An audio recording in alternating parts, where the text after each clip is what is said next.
Sir, যখন কেউ আমাদের গালি দেয় বা আমাদের সাথে খারাপ ব্যবহার করে, আমাদের মনে তাদের প্রতি বিরূপ মনোভাব এবং ঘৃণার সৃষ্টি হয়। তাহলে মামলা করতে হবে।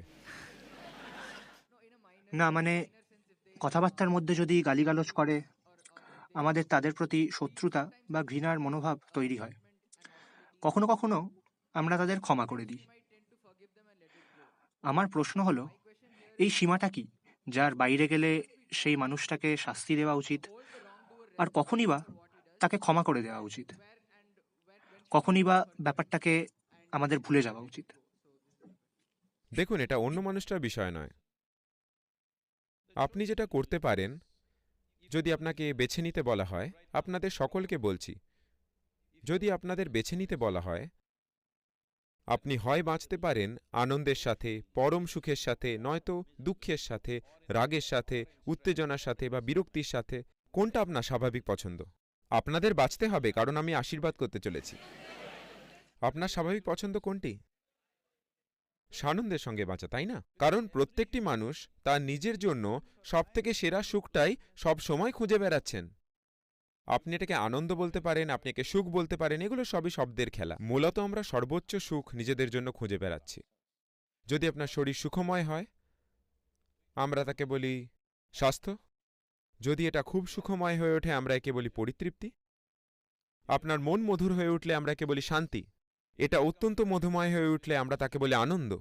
যদি আপনার আবেগ মধুর হয়ে ওঠে, আমরা তাকে প্রেম বলি। যদি অত্যন্ত মধুময় হয়, তাহলে তাকে করুণা বলি। যদি আপনার এই প্রাণশক্তি মাধুর্যে পূর্ণ হয়, তাকে আমরা বলি সুখ। যদি খুব বেশি মধুর হয়ে ওঠে, আমরা বলি পরমানন্দ। যদি আপনার পারিপার্শ্বিক পরিস্থিতি সুখকর হয়ে ওঠে, তাকে আমরা বলি সাফল্য। শুধুমাত্র আপনার পারিপার্শ্বিক পরিস্থিতিকে সুন্দর করে তুলতে আপনার এই সমস্ত মানুষের সহায়তার প্রয়োজন। কারণ একটা বাহ্যিক পরিস্থিতি তৈরি করার জন্য অনেক শক্তি সহায়তা লাগে। তাদের মধ্যে বেশ কতকগুলি আপনি জানেনও না। বুঝতে পারছেন? আপনি চেয়েছিলেন নিজের জন্য একটা দারুণ পরিবেশ তৈরি করতে, আপনি জানেনও না কতগুলো শক্তি কাজ করছে সেই স্থানে। যদি আপনি কিছু শক্তিকে কাজে লাগান, সেগুলো যদি সহায়ক হয়, তাহলে তা সম্ভব হবে। যদি সহায়ক না হয়, সম্ভব হবে না। কিন্তু আপনার শরীরের ভালো থাকা, মনের ভালো থাকা, আপনার আবেগ এবং প্রাণশক্তির ভালো থাকা ১০০% আপনার হাতে। হ্যাঁ কি না? Yes. আপনার আশেপাশে কোন একটা পরিস্থিতি তৈরি করতে গেলে আপনার চারপাশের মানুষের সাহায্য প্রয়োজন, না হলে হবে না। সুতরাং শুধুমাত্র সাফল্যের জন্যই আপনার সহায়তার দরকার। নিজেকে আনন্দময় রাখা ১০০% আপনারই হাতে। তো এই মুহূর্তে আপনি ভালো করে জানেন যে আপনি শান্তিতে থাকতে চান, কিন্তু কিন্তু অন্য কেউ কিছু একটা করছে। কি করছে তারা? তারা সেটাই করছে যেটা সবথেকে ভালোভাবে জানে। তারা আপনাকে গালি দিচ্ছে। তারা এটা কেন করছে? কারণ তারা শুধু এটাই করতে জানে। হ্যাঁ কি না?